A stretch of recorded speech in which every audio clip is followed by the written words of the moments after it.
Hey guys, it's your boy Mikey of MadMods PC Modding, and this is part 2 of the NZXT H500i.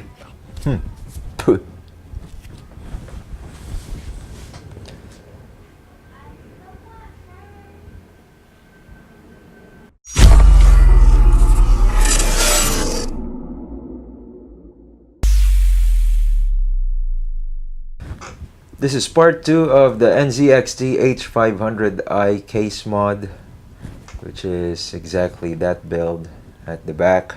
And today I'm showing you guys how I installed the actual hardware.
And I thought that after installing the computer parts, I can just go ahead and water cool and be done with it. But then again, the beauty of PC modding. I saw something that I need to change along the way, so I did. Right, so this is now the front panel of the NZXT H500i, alright. Because at first, I only double-sided taped this front panel, and I thought there's no way for him to, or there's no way for the owner to open this front part right here, right there, so he won't have access to that if I tape this permanently. Or yeah, you can remove it. It's not really permanent if you just did double-sided tape, but you're gonna have a hard time accessing that front panel or that front area of the case if it's taped down.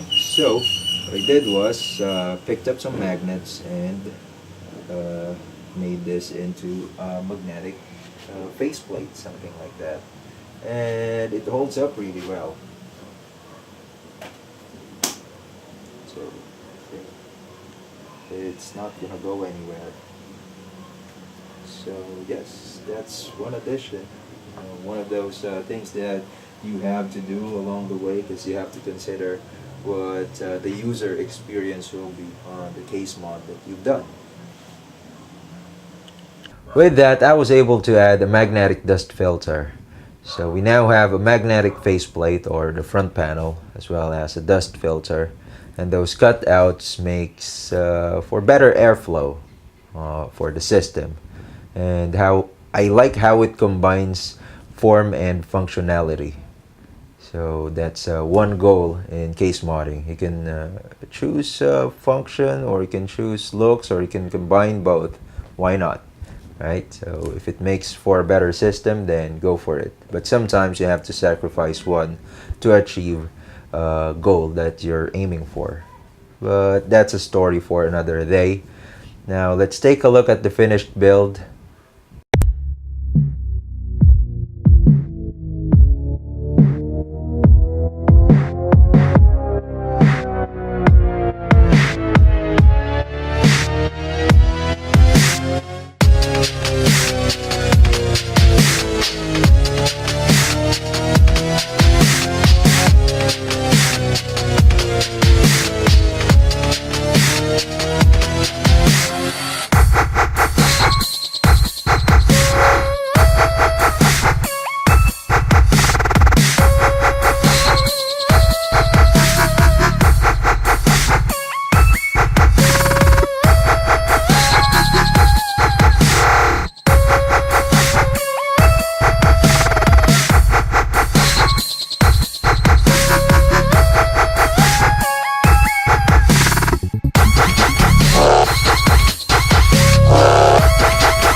That's it for our NZXT H500i Casemod.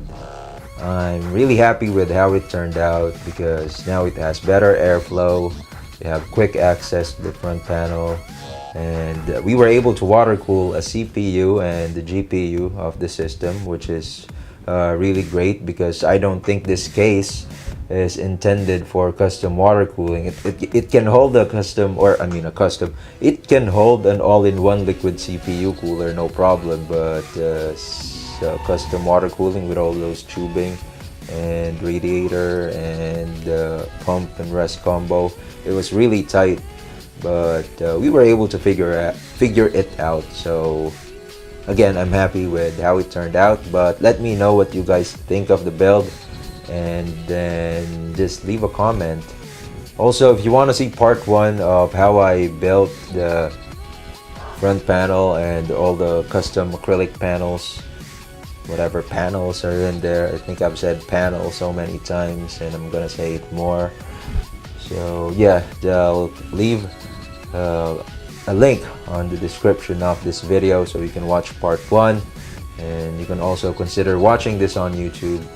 I put all my videos out there, but I mainly post on Facebook. So anyway,